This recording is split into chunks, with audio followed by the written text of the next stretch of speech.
Moi, je suis pour justement cette approche, et d'ailleurs, une approche plutôt pacifique. Je n'aime pas trop les approches révolutionnaires violentes. Enfin, bon, c'est peut-être mon côté suisse, où on aime bien être tranquille dans notre coin. Euh, et parce qu'on voit que les approches violentes, ça amène les catastrophes, comme en Syrie aujourd'hui, ou, euh, Libye, Irak. oui, Libye, Irak, enfin, c'est une catastrophe. Même la France de 1789. Je veux dire, on en discutait tout à l'heure avec un journaliste, on était d'accord de dire que bah, peut-être qu'il y avait des bonnes idées dans l'idée que pourquoi est-ce qu'il y aurait des nobles qui ont par hérédité plus d'avantages que d'autres. Mais enfin, les 10 années qui ont suivi, ou même les 20 années qui ont suivi la révolution de 1789, elles ont été sauvages pour la France. Il y a eu des millions de morts, ça a été violent, quoi. Est-ce que ça c'est une solution? Je sais pas. En tout cas, moi je préfère préparer à beaucoup d'éventualités et surtout travailler mon jardin, travailler les liens avec les gens autour de moi et bon, j'explique ça dans mes bouquins. Hein. Mais c'est vrai que il faut toujours se méfier des. Moi je me méfie des yaka faucons. Ouais, bien sûr. Et donc mais ça veut pas dire qu'on peut pas avoir, on peut être multidimensionnel. Vous savez, tu sais, il y a un livre qui m'avait marqué parce que c'est le livre qui décrivait le monde dans lequel on est aujourd'hui déjà à l'époque. C'est Amin Malouf, qui est un de mes écrivains préférés, libanais, qui parle beaucoup du Levant et de la subtilité orientale. Euh, dans son livre Les identités meurtrières, il expliquait pourquoi le Liban, qui est un pays a priori et à la base tolérant, avec béni des dieux comme beaucoup de pays du Moyen-Orient, où il y a la nourriture, où on mange très très bien en plus, etc., avec une culture extrêmement saine, comment il a basculé dans des haines et des finalement meurtrières entre différentes identités. Et, et on doit toujours faire très attention de se définir. On est des êtres humains, surtout aujourd'hui, multifacettes. Nous pouvons être, je sais pas, français, catholiques, père de famille, euh, ouvrier. On peut cumuler énormément d'identités. D'origine turque d'un côté, d'origine corse de l'autre, que sais-je. Nous pouvons cumuler ces identités. Ce qui compte, c'est de travailler à trouver quel est le lien commun entre nous. Alors, dans le temps, c'était évident, c'était la nation. On nous disait, ben voilà, t'es français, c'est la nation, va mourir dans les tranchées maintenant. Bon, mais aussi, va à l'école nationale, on va t'apprendre énormément de choses gratuitement. Où on va te soigner, on te donne un minimum, un garantie de survie minimum, garantie par la collectivité. Il y a toujours du bon et du mauvais hein, dans chaque chose. Mais aujourd'hui, c'est quoi notre dénominateur commun? Regardez la Star Academy, enfin je sais pas si ça existe encore, j'ai plus de télé depuis longtemps, mais regardez le dernier truc de télé-réalité, puis encore avant il y avait une télé-réalité, maintenant il y a la télé-réalité algérienne, égyptienne, américaine, donc le modèle c'est brisé en une multitude de petites mosaïques, de petits confettis, ce qui fait qu'on n'a plus de lien les uns avec les autres. Alors heureusement que justement des médias indépendants font l'effort d'essayer d'interviewer des gens qui ont des idées un petit peu différentes. Alors parfois on est d'accord, parfois on n'est pas d'accord, mais enfin on essaie de trouver des points communs, ces points qui font qu'on va, en cas de crise, on va se dire attends, on a un problème, mais peut-être que, ah oui, toi et moi on peut peut-être faire quelque chose, plutôt que tout de suite prendre le bâton et lui fracasser le crâne. Et justement, par rapport à ça, dans une de tes vidéos, je te vois où tu as des armes, Bien sûr. tu te protèges toi. Est-ce que tu penses pas justement que si tout le monde est armé, enfin moi c'est mon point de vue au niveau des armes, si tout le monde est armé et que justement ça part en vrille, Ouais. où sera le combat quoi du coup?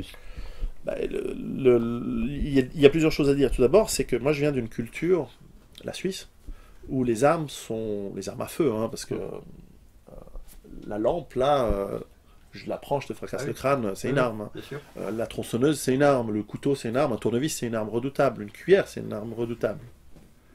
Donc l'idée de l'arme et de l'arme à feu, bien sûr, étant une arme très efficace, chez nous, culturellement, elle est très présente puisque nous avons depuis plus d'un siècle le concept d'armée de milice, c'est-à-dire que le citoyen est un citoyen soldat.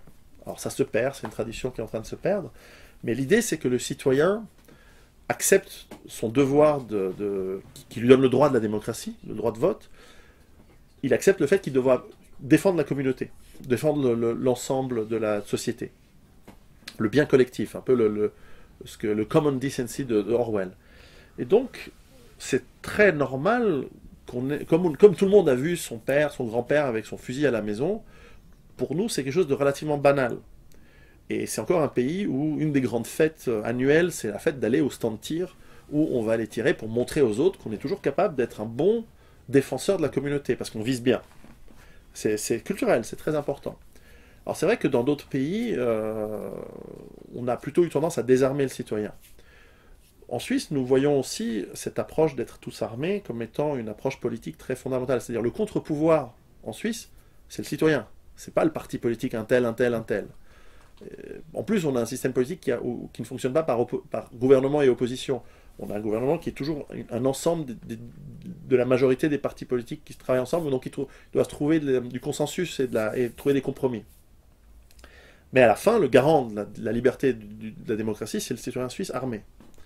Alors c'est très culturel, c'est probablement pas quelque chose qui s'appliquerait partout, et certainement pas en 3 jours. C'est sûr que si demain on donnait un fusil, un FAMAS, avec 50 munitions et 2 chargeurs à tous les citoyens français immédiatement, ce serait un carnage. On est d'accord. Le lendemain, c'est un carnage. Ouais, d'accord. Ce qui résoudrait le problème de la surpopulation, mais peut-être de manière excessive. Alors qui dit arme, que ce soit un couteau ou une arme à feu, dit responsabilisation. Et donc évidemment, nous avons, puisque nous sommes citoyens soldats en Suisse, où il y a encore une grande partie de la population qui participe à ce processus, forcément on nous apprend à les utiliser, on nous apprend la responsabilité, on nous apprend ce qu'il faut ou ne pas faire surtout avec. Et donc c'est quelque chose de très naturel. Alors ensuite la question, si personne n'avait des armes, ouais, et si on pouvait vivre sans manger, ce serait bien, et si on pouvait respirer par la photosynthèse, et si tout le monde était gentil, ce serait bien aussi. La réalité c'est que pas tout le monde est gentil, et qu'on a toujours des besoins, et qu'on a toujours... il y a toujours la possibilité d'avoir envie de prendre quelque chose qui n'est pas à nous, et de le prendre de force, et d'utiliser la violence. Notamment par rapport aux femmes, par exemple, parce que j'ai voulu faire ce 3e livre qui parle plutôt des femmes, et de leur illusion d'être aujourd'hui extrêmement libres et dans notre société, alors qu'en réalité, si ça va mal, elles sont souvent les premières victimes. Et évidemment, c'est regrettable. Et dans un monde sans armes, les criminels ont les armes. Et dans un monde sans armes, l'État est armé. Parce que ça, souvent on me dit, oui, mais il y a l'État. Oui, l'État, c'est lui qui génocide. C'est jamais les individus qui génocident. Je vous fais remarquer que tous les génocides, de Pol Pot à la grande famine chinoise, aux différents génocides qu'il y a eu en Turquie ou en Pologne ou en Russie, etc., c'est pas exactement des individus qui se sont dit, allez, je prends ma fourche, qui est une arme, je prends mon couteau, qui est une arme, ou je prends mon fusil de chasse, qui est une arme, et je vais aller génocider la brebis galeuse du moment, que ce soit l'arménien, le juif, le chinois, le bourgeois, peu importe.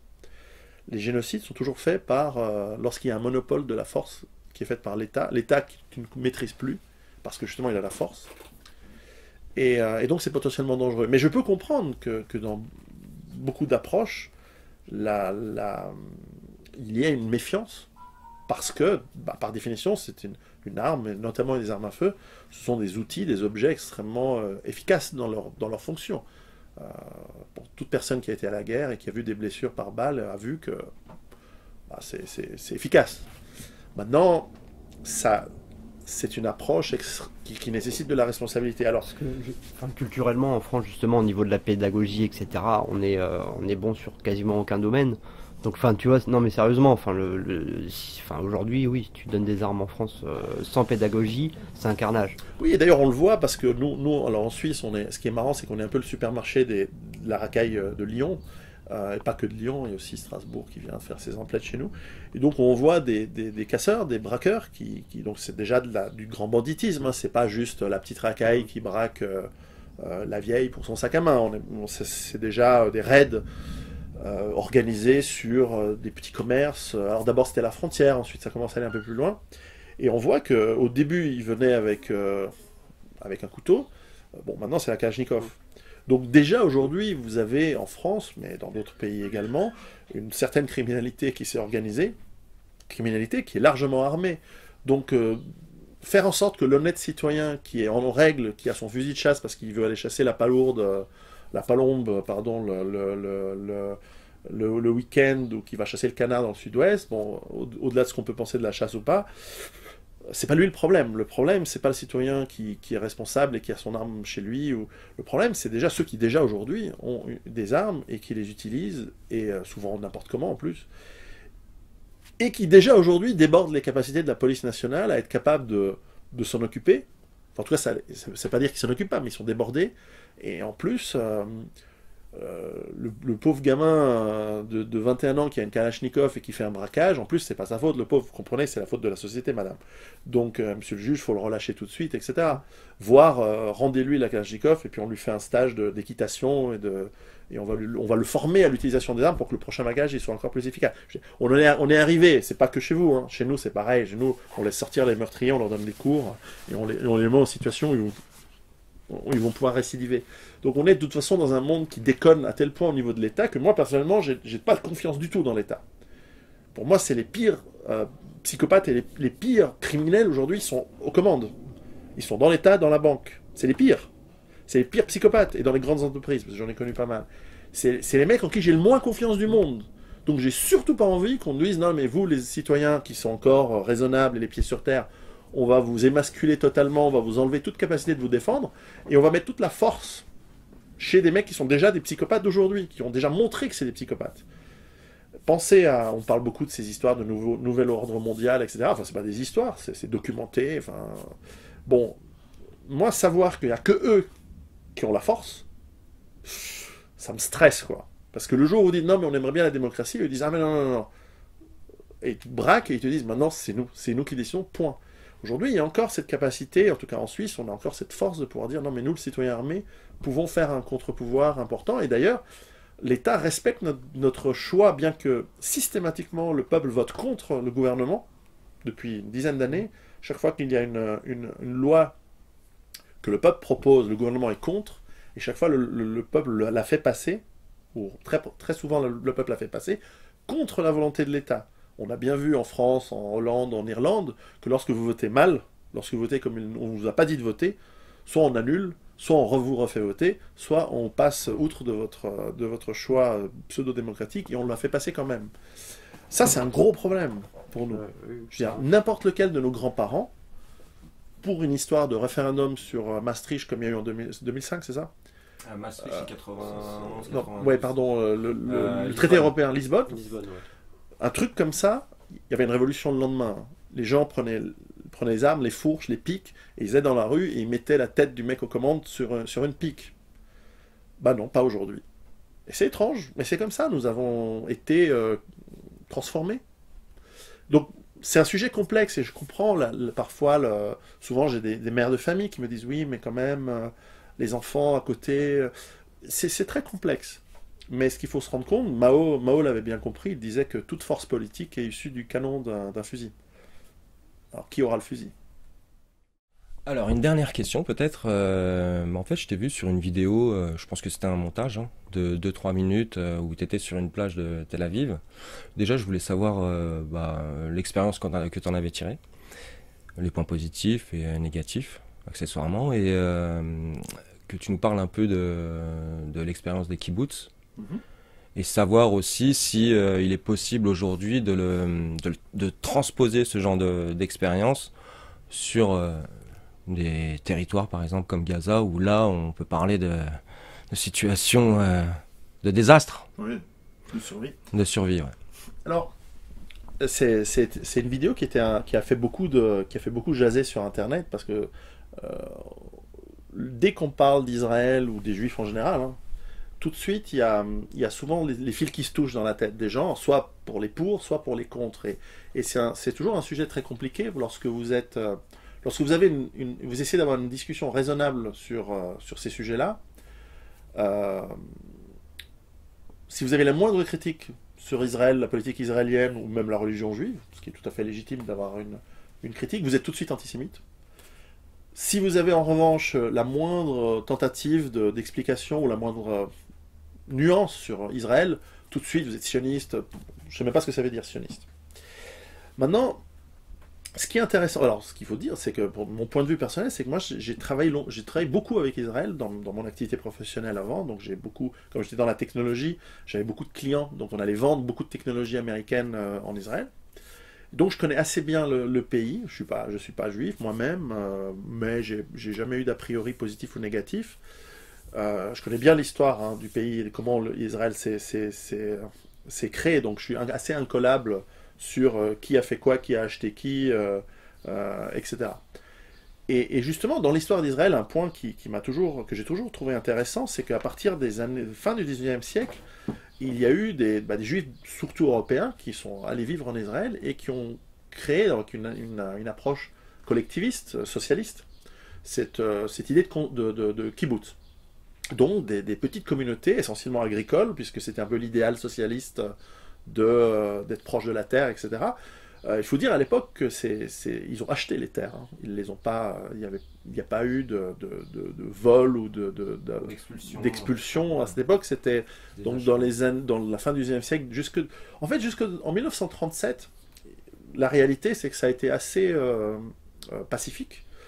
Ensuite, on peut avoir son avis, mais la réalité, c'est que ça a été relativement mis en place de manière en bonne intelligence, d'ailleurs, avec les villages arabes voisins, les villages palestiniens voisins. Et il faut le dire, les Palestiniens, c'est les gens qui habitent là-bas depuis toujours. D'ailleurs, ce qui est rigolo, c'est que beaucoup de Palestiniens, en fait, il y a 2000 ans, c'était des Juifs qui se sont convertis d'abord au christianisme et ensuite à l'islam, parce que le paysan, il reste sur ses terres. Le paysan, il ne va pas partir. Alors, je veux bien que les Juifs ont été expulsés par Titus, mais c'était les habitants de Jérusalem, c'est pas les paysans. De la même manière que le paysan, il reste sur sa terre, toujours. Et il va changer de religion, parce que ce qui est important, c'est pas la religion, c'est sa terre. Et ces kibbutz qui se sont mis en place en bonne intelligence à l'époque, alors j'ai vraiment étudié ça dans le détail, mais j'en parle peu parce que ça énerve tout de suite les gens dès qu'on parle d'Israël, ou dès qu'on a quelque chose de positif, c'est terrible, et dès qu'on a quelque chose de négatif, c'est terrible de l'autre côté. Mais ces kibbutz, en gros, sont partis de l'idée collectiviste, sont partis de l'idée d'avoir une certaine égalité entre toutes les personnes, donc tout le monde devait travailler, avec le concept de travailler la terre, d'avoir une certaine capacité d'autodéfense, et d'avoir bien sûr leurs sources d'eau, leurs sources de nourriture, leur production. Et pendant un temps, ça a été mis comme exemple de succès de l'implémentation juive en Palestine, et même c'était des sources de production de nourriture assez importantes. Et malheureusement, lorsqu'il y a eu en fait, la guerre de 1948, elle a vraiment commencé en 1937. Il y a eu des gros troubles en 1937, puis il y a eu la guerre de 1948. Leur lien très fort avec les villages arabes, et dont certains ont été expulsés par les nouveaux arrivés de Manu Militari, c'est clair qu'on a expulsé, c'est que la Nakba, la catastrophe, ça a été un vrai drame, et c'est une vraie injustice de l'histoire. Encore une fois, malheureusement, le fort bute le faible, et c'est regrettable, mais c'est comme ça. Eh bien, ces liens ont été un peu détruits, donc l'exemple de lien social, il s'est vraiment communautarisé et non plus intercommunauté.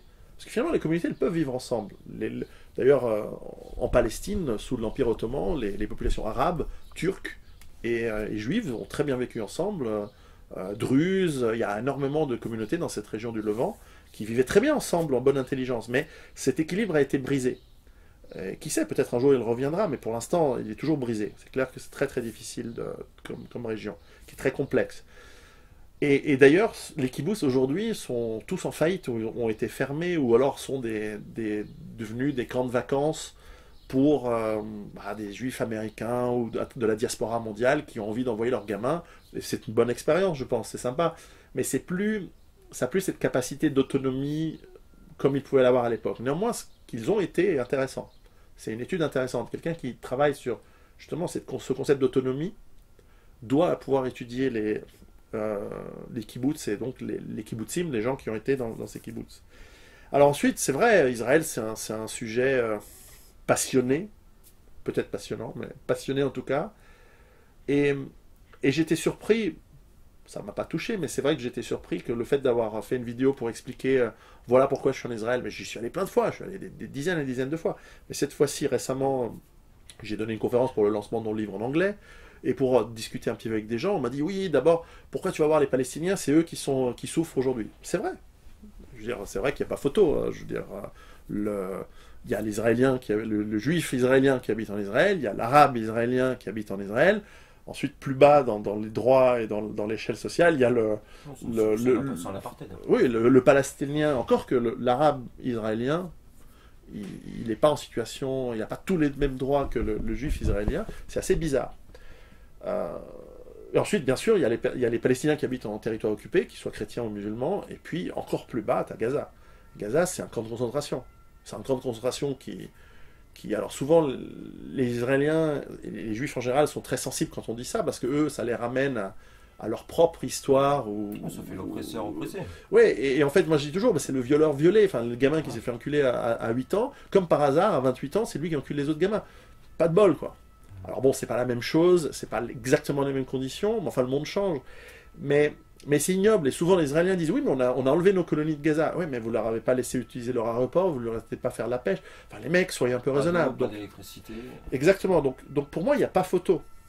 La politique, et je le dis dans ma vidéo d'ailleurs, la politique extérieure d'Israël, elle est excessivement néfaste, en tout cas pour les gens qui habitent Gaza, pour les gens qui habitent en Palestine, dans les territoires occupés.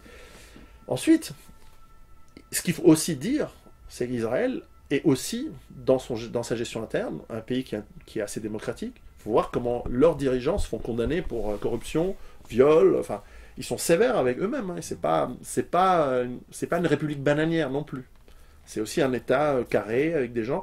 Et moi, en tant que patriote qui aime la nation indépendante, libre, force est de constater que eux le sont. Alors ils travaillent dans leur intérêt. Hein. C'est sûr que, je sais pas, des organisations comme le CRIF en France chez vous, ils sont pas là pour vous. Ils sont là pour eux. Mais est-ce qu'on peut leur jeter la pierre à la limite? Vous voyez ce que je veux dire? C'est qu'il y a un côté où moi je comprends. Ça veut pas dire que mais on a la même chose en Suisse. Hein. On a aussi le CRIF suisse. Ah, il est plus discret, ils sont plus intelligents. Le truc du CRIF, c'est que moi, en tout cas, mon premier reproche que j'ai à son encontre, c'est qu'il est censé représenter les intérêts des Juifs de France. Mais est-ce que, tout en défendant inconditionnellement toutes les politiques gouvernementales d'Israël depuis 20 ans, 30 ans. Le problème, c'est que tous les Juifs ne sont pas forcément sionistes et ne soutiennent pas inconditionnellement. C'est à la limite qui se fasse appeler pro-israélien de France. Là, au moins. Moi, j'ai en plus Là, ça sous-entend que tous les Juifs, enfin, le fait qu'ils représentent les institutions juives de France, sous-entend clairement que si t'es juif, t'es forcément sioniste. Ouais. Alors ça touche plusieurs problèmes. Le premier problème, c'est déjà la double nationalité. C'est un truc que je comprends pas. C'est-à-dire que soit t'es français, tu soutiens la France, soit t'es israélien, tu soutiens Israël. Et je sais que c'est compliqué, mais en même temps, il n'y a pas de musulmanie, il n'y a pas un pays musulman, enfin je sais pas si l'Arabie Saoudite pourrait l'être, mais puis, de toute façon il n'y a pas beaucoup de doubles nationaux franco-saoudiens. Mais enfin, c'est vrai que parfois, c'est un vieux problème, hein, les gens se posent déjà cette question, la question de la loyauté, elle est importante. Alors c'est vrai que parfois j'entends des juifs américains que je connais qui me disent, mais non, mais moi c'est clair, ma loyauté elle est claire. Je dis oui, pour Israël. Là ils sont un peu empruntés, parce que la réalité c'est ça. Donc au bout d'un moment, il faut juste annoncer les cartes, parce que faire les trucs planqués, au bout d'un moment, tu te prends une claque, quoi. Et deuxièmement, lié à ça, c'est que moi, je comprends pas le côté sioniste, c'est-à-dire Israël existe, donc être sioniste, c'est juste déclarer un truc qui existe de fait, de jour.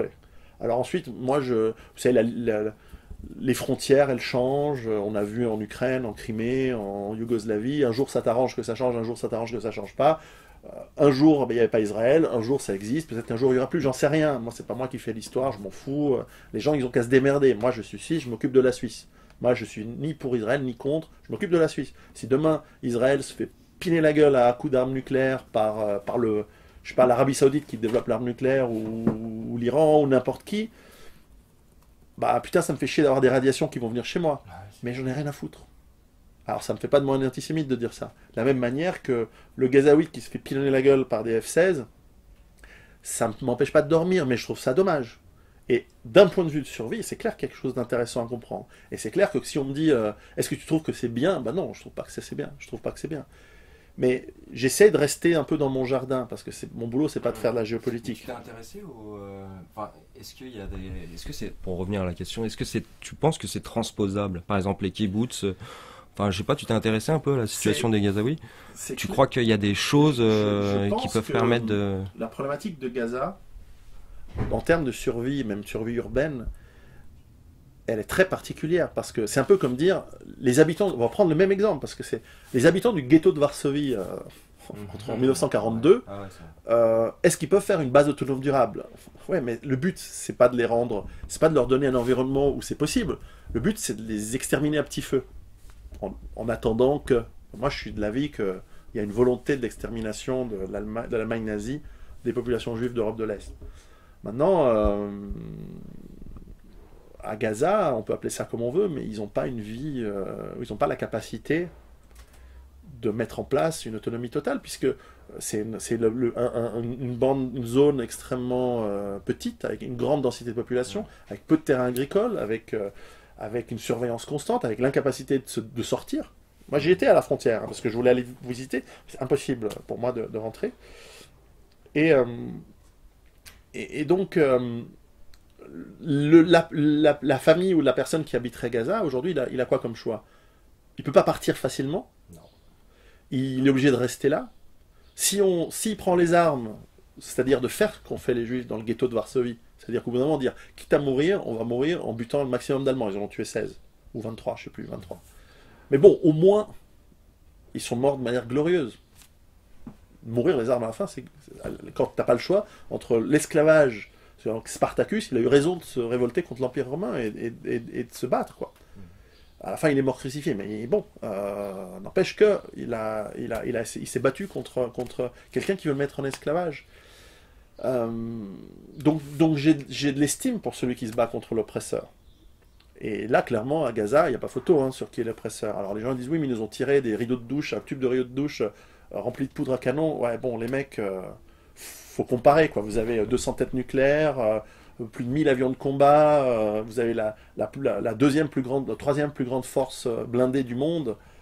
Putain, les mecs, ils t'envoient des tuyaux de chauffage, c'est des feux d'artifice sur la tronche. Putain. Les mecs, faut rester raisonnable. J'ai ces discussions avec des amis en Israël, et la plupart me disent, oui, c'est vrai, je sais pas ce qu'on fout là-bas, je sais pas ce qu'on fait. Et pareil, dans les territoires palestiniens, quand ils voient les bulldozers qui démontent à moitié un champ, où tout d'un coup, il y a la ferme palestinienne et les oliviers, les mecs qui passent ensemble, ils mettent un mur, puis en disant, ah, selon la loi israélienne, si ça fait 3 ans que tu n'as pas utilisé, ou 5 ans, je sais plus, si tu n'as pas utilisé ton terrain, mais tu peux plus y accéder. Donc on peut le récupérer parce que vous l'avez laissé en friche, vous êtes des feignasses d'arabes. Bah ouais, mais le mec, il peut plus. Donc ça, il y a un côté ignoble, bien sûr. Et si j'étais israélien et j'habitais en Israël, bah clairement, ma tendance politique serait de lutter contre ça, bien sûr. Et je peux comprendre que c'est un problème que les gens impliqués dans la politique internationale en parlent. Moi, j'ai un peu perdu espoir de toute façon travailler quand je vois où on en est dans la destruction du monde, particulièrement du Moyen-Orient, qui a cette malchance d'avoir beaucoup de pétrole.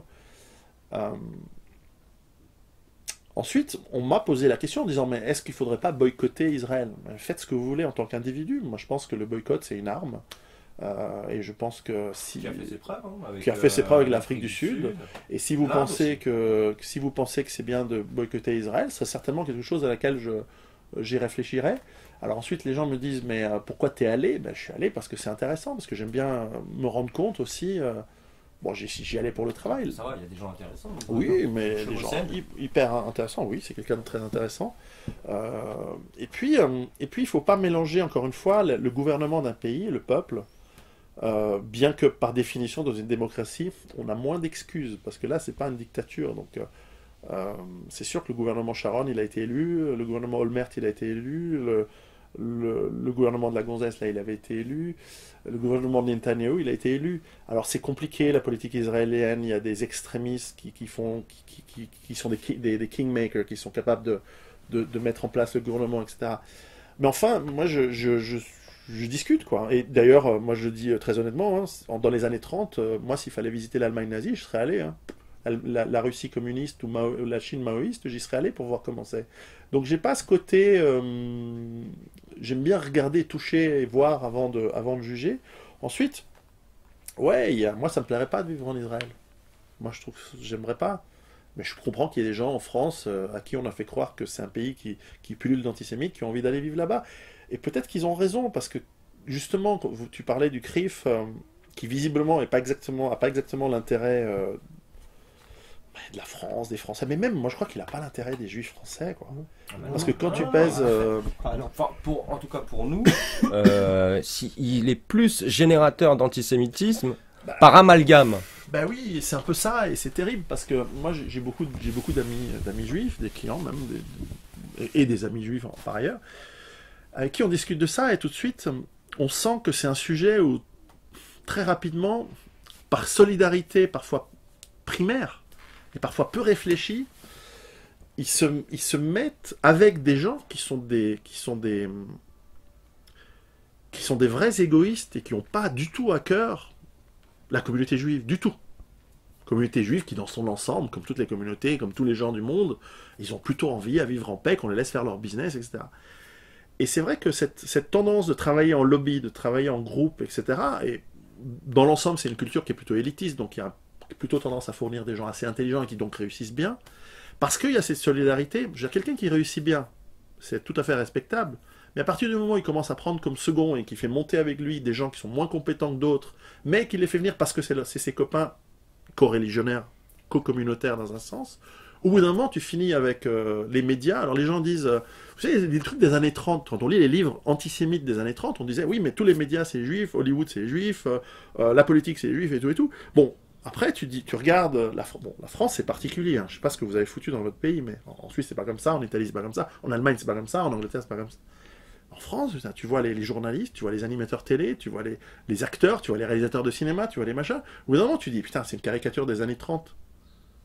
Alors en soi, c'est pas grave, mais à partir du moment où ils sont incompétents, le journaliste est mauvais, l'animateur télé, il est naze, le réalisateur de film, il sait pas faire son boulot, le politicien, il est... Genre le mec, il dit, oui, moi tous les matins, je me réveille en pensant ce qui est bon pour Israël. Putain, t'es français!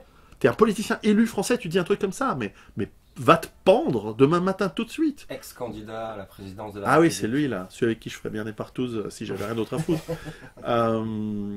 Avec Dédé la Saumur là. Dédé la Non, Saumur. mais les mecs, putain, vous êtes. Donc, quand t'es 0,5% de la population et que t'as une histoire de fracassage de gueule pendant 2000 ans, putain, tu fais super gaffe. Et moi, je leur dis à mes copains, mais je dis, mais putain, mais ce mec, je sais pas, tel philosophe, tel politicien, mais putain, la LDJ, au lieu de fracasser la tronche, enfin, de foutre à un tel parce qu'il a critiqué Israël, mais putain, tu vas fracasser la tronche aux mecs de ta communauté qui sont super cons et qui vous font du mal. Mais moi, j'aimerais bien les rencontrer, les LDJ, pour leur expliquer ça, mais des fois, je comprends pas. Si il dit oui, on doit défendre les gens qui attaquent Israël. Bon. Le mec qui fait le plus de mal à la communauté juive et à Israël, c'est tel philosophe, c'est tel mec qui va faire des guerres, qui va tuer des milliers de gens, enfin, qui crée les situations pour qu'on tue des milliers de gens, et qui ensuite qui dit c'est bon pour Israël. Allô la terre, quoi. Du philosophe milliardaire. Ah, c'est toujours le même, quoi. Et là où il va, la démocratie trépasse, quoi. Et non, ce qui est grave, c'est un humoriste comme Dieudonné. Ce qui est grave, c'est le mec qui montre le problème, c'est lui l'antisémite. Le problème, c'est que à la fin, il y a énormément de gens qui sont pas très fut-fut, comme dans tous les pays. Il y a aussi une déséducation, et donc il y a énormément partie de la population, en l'occurrence en France, comme ailleurs, qui n'a plus le niveau intellectuel, linguistique, pour exprimer des concepts avec subtilité, et qui donc devient violent. Alors ensuite, certains disent, finalement, créer cet antisémitisme, ça facilite, ça donne envie à plein de gens de faire l'ALIA, et c'est ça l'objectif de certaines personnes. Bon, moi je suis pas hyper complotiste comme de nature, Bon, en tout cas, ça se tient. mais en tout cas dans les faits, il y a de ça. Donc moi je dis toujours à mes amis juifs, c'est vous avant toute chose qui devez dénoncer les dysfonctionnements communautaires qui existent chez vous. Ensuite, que vous ayez des communautés, que vous ayez un lobby, moi ça me dérange pas en soi, c'est-à-dire que ma sensibilité, pareil, personnelle, c'est que des gens qui ont envie d'atteindre un objectif peuvent se mettre ensemble. Mais faites très attention à ce que cet objectif ne soit pas contre-productif, parce que quand tu représentes, je sais pas, 40% de la population et que tu veux atteindre quelque chose et que tu te viandes et que tu as 50% de la population qui ne t'aime pas, c'est une chose. Parce que t'es fort, t'as 40%. Mais quand t'es 0,5%, putain, tu vas te faire laminer la gueule. Et je sais pas si ce sera un coup de gaz de combat, mais même à coup de pioche, à coup de manche de pioche, ça fait mal. Donc les mecs, soyez super attentifs, parce que moi je suis un mec super pacifiste en fait, donc je n'ai pas envie de voir ça. J'ai pas envie que l'effondrement inclue des nettoyages ethniques. J'ai pas envie que ça finisse en génocide ou en Rwanda 2, quoi. J'ai pas envie que ça devienne... Et j'en parle légèrement dans mes livres. Dans Rue Barbare, j'ai un chapitre où on voit des juifs qui s'organisent dans le centre-ville de Paris parce que c'est le chaos, etc. Parce que la réalité, c'est que voilà, c'est une communauté qui a une historique d'être pris pour cible, pour plein de raisons, dans lesquelles j'ai pas envie d'aller parce que c'est un travail d'histoire, il faudrait 3 heures. C'est une communauté qui est visible par des signes religieux, je veux dire, le truc sur la porte, bref, La mezouza sur la porte, mezouza. la calotte sur la tête, etc. Donc au bout d'un moment, il faut faire super gaffe. Alors, on a beau être... C'est comme l'exemple, le type, il dit, je traverse la route, je m'en fous s'il y a des bagnoles. Ils doivent s'arrêter parce que je traverse la route. Ouais, mais connard, si tu te fais péter la gueule si t'es mort parce que la bagnole t'a écrasé, parce qu'elle t'a pas vu, et t'as traversé, bien que t'es sur un passage piéton, t'es dans ton droit, mais t'es mort. C'est pas efficace. Ce qui est intéressant, c'est de réfléchir à l'efficacité, et donc de s'en sortir, et les peuples efficaces et très intelligents sont aussi ceux qui ont réussi à se faire non seulement respecter, mais aussi aimer, et je veux dire, personne n'a jamais fait chier en Europe, personne fait chier les Arméniens, personne fait chier telle ou telle autre communauté.